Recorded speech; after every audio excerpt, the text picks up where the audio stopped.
What's going on, everybody? David here from Bluckers Videos and Toys, and today I got a brand new action figure review, or action figures review, and this time we're going to be taking a look at the brand new Jurassic World Dominion Wave 1 Roar Strikers, Rajasaurus and Skorpiovenator. I know that's a lot, but I wanted to do these two combined because the simple fact that these belong to a family of species called the Ankylosauridae, and there is a dinosaur that's called Ankylosaurus, but there is a family or a lineage called was named the Ankylosauridae, and we'll get into that here in a little bit as to why they call it that, or that family, because they pretty much all have different similarities. These toys, not so much as far as the looks goes, but with the name itself and some of the features and characteristics that these figures were made are pretty much part of that family. And also Mattel has also made a few other species, and they made I guess you could say a subspecies. It's a different line, or not a different line, but a different, I guess, family line, but it's categorized. This particular species that we're going to share later on at the end of the video is Talkerart. I can't remember the name of it, but it is categorized with the Ankylosauridae family. So we'll get into all that here in a minute. But first, just want to say that just very happy to finally have some new species. Even if it's just something that we've never ever thought of. I know,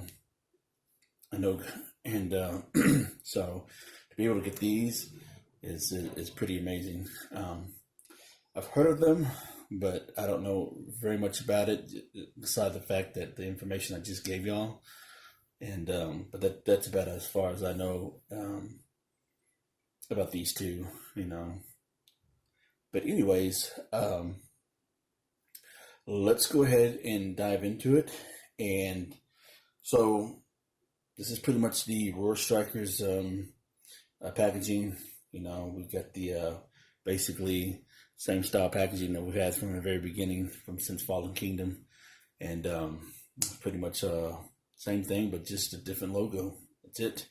So basically what it is, it's just get the T-Rex here in the corner. You got the Jurassic World Dominion logo at the bottom. And then you got the Roar Strikers right here. And then the Rajasaurus and the Skorpiovenator.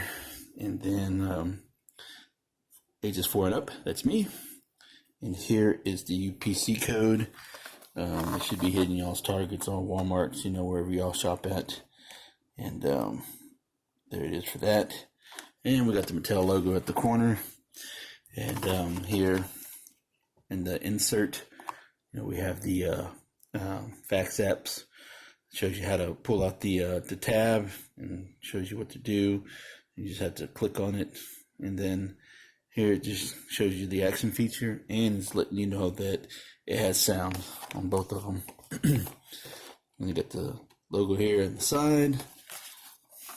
And we got the Pyroraptor on the main side panel.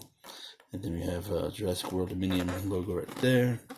And on the back, it's pretty much the same thing. We just got the art rendering or the prototype image of the figures. And it just tells you what the action feature is and letting you know that it does make sound.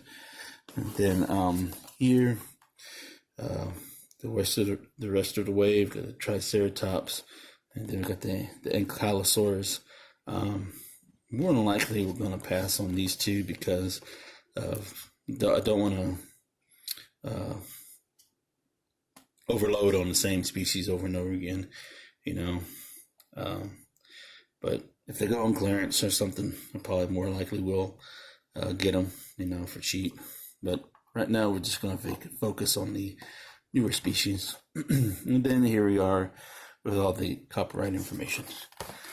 So, with that being said, let's go ahead and take the time to open these up and take a closer look at them.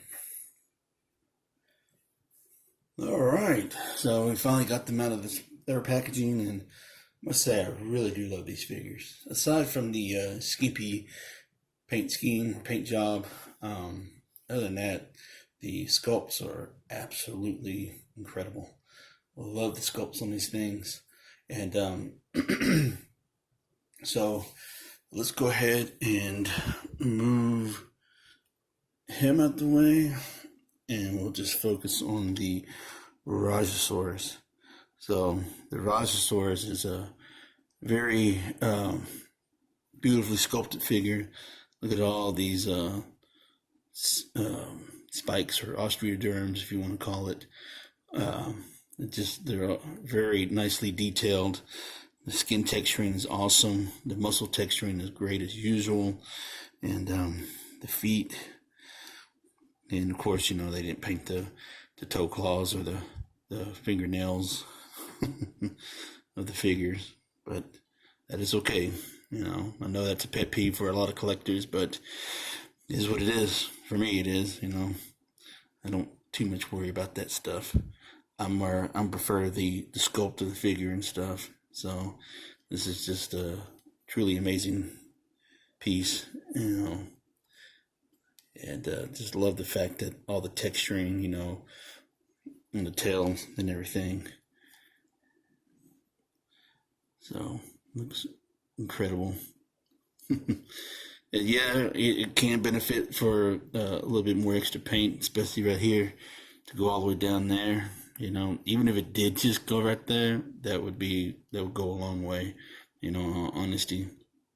And so, but like I said, I do love the texturing of this. You know, all the dinosaurs are great. You know, the molding. You can tell this was molded out of brown plastic, and then you got this pretty much kind of like a dark blue color paint scheme right here, all along here, right there, and got the same coloring around the eye.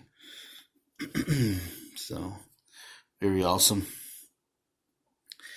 And got the little horn right there, and as far as the mouth, got the wet tongue right there, the texture of the mouth, teeth look great.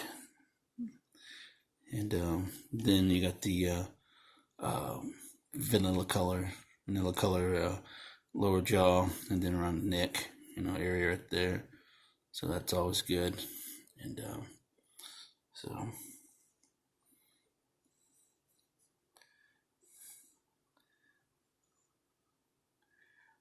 very awesome.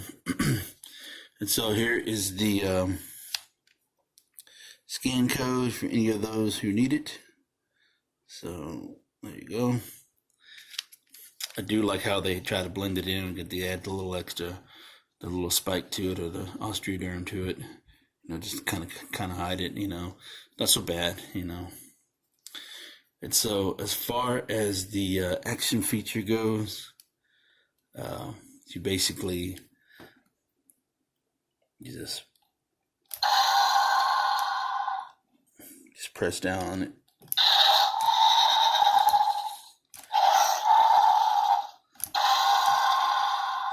So that's it. So that's all you got to do is just press down on it. You know, some people like it, some people don't. You know, it's a new, different gimmick, you know, for the figures. So I know each series that they put out, they always try to incorporate a new a feature to it. Like before, they had the little puppeteering, you know, with the tails and stuff, and then the slider button, and then, you know, just a regular button that you press down, stuff like that. So with these medium dinosaurs, they always come out with different and unique play features for them, you know. So I think the slider button was probably the worst for a lot of people. The way it was featured, and just made it took away a lot from the sculpt. But anyways, let's go ahead and bring out the Skorpiovenator. I hope I said it right.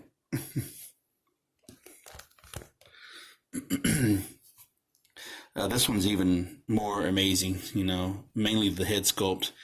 It's a little large, but that's okay. But it doesn't take away anything, from the sculpt itself. But I think this one probably suffers more from the lack of paint than the Rajasaurus. This one, it's more acceptable, I think, in my opinion, as far as because it's a darker color, and the contrast of colors doesn't really, the little bit of it that it has doesn't take away from it. But this one, since this was molded in probably like a honey mustard colored plastic, just the darker colors that they put on here kind of takes it away a little bit.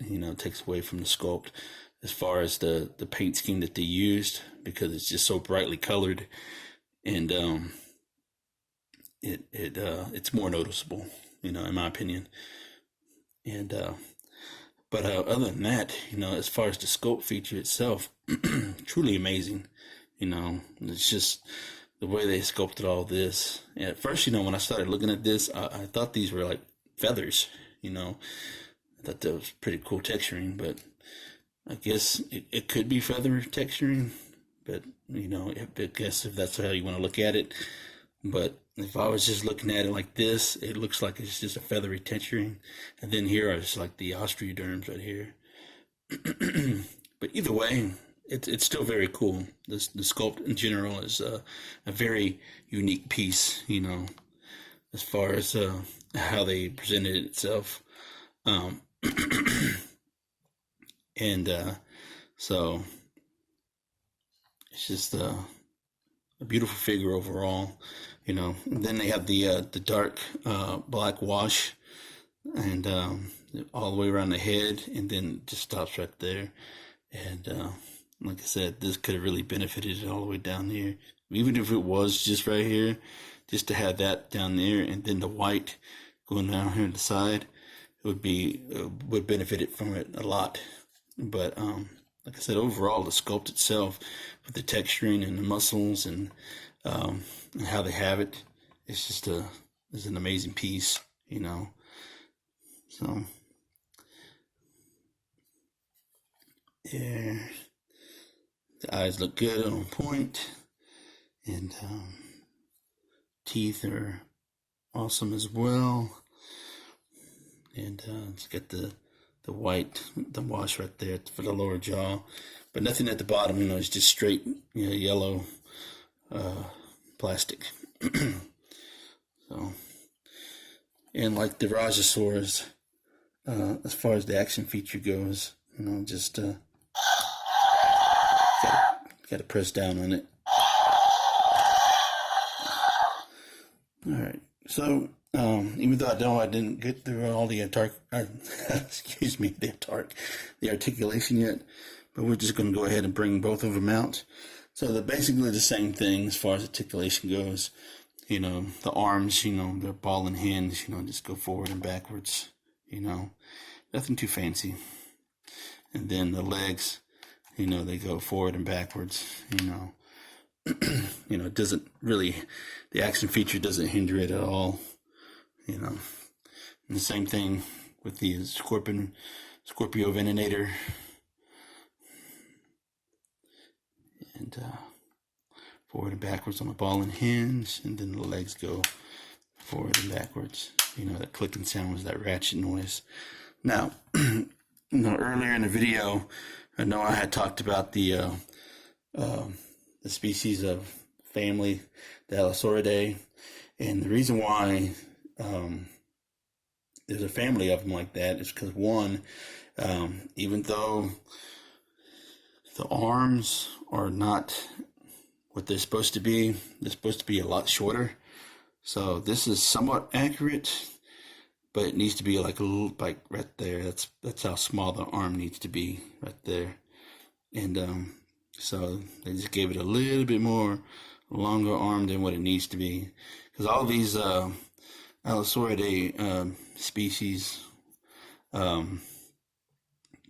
have pug nose, like a bulldog, facial features, and really short, stubby arms that they're like really small, you know, and and their tails are very long as well either. So they're like the bulldogs of the theropods, you know, if that makes any sense.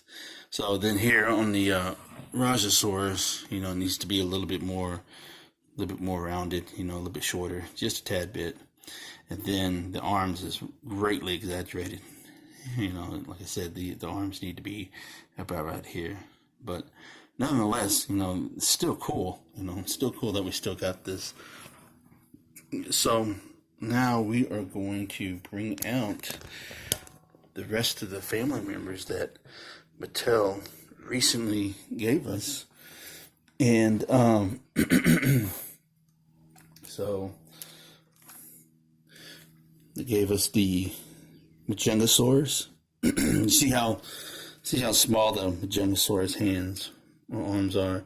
That's how small it's supposed to be. That is supposed to be on those right there. So they did a great job of doing that as far as that goes. So that's how small these arms should be as far as if you want it accurate. Excuse me. And then here's the most famous one of all, the demon Carnotaurus. And that's the one that everybody's mostly familiar with. And look great, you know. And then here is the species that I said is kind of like it's still a member of the family, but it's like a subspecies or something, you know, even though it's got its own species of categorize or category, and but it's still considered a member of the Allosauridae family. And here is the Machiacosaurus, or Machiacosaurus. So my apologies if I mispronounced it. So yep, that's what we have. And here is Owen for a size comparison. Yep. Looking good. And so that is take a look at the Roar Strikers, Rajasaurus, and Skorpiovenator. So I appreciate y'all taking the time to watch this video, and because I had a lot of fun making this video. I'm just super happy that we're finally getting some more new species in the line. And comment down below what you think of this. Which one's your favorite? Did you like the Rajasaurus or the Skorpiovenator? And don't forget, where's the wisdom? Buy what you love and not what you like, because if you buy what you like, you will always end up getting rid of it. And I will catch y'all later.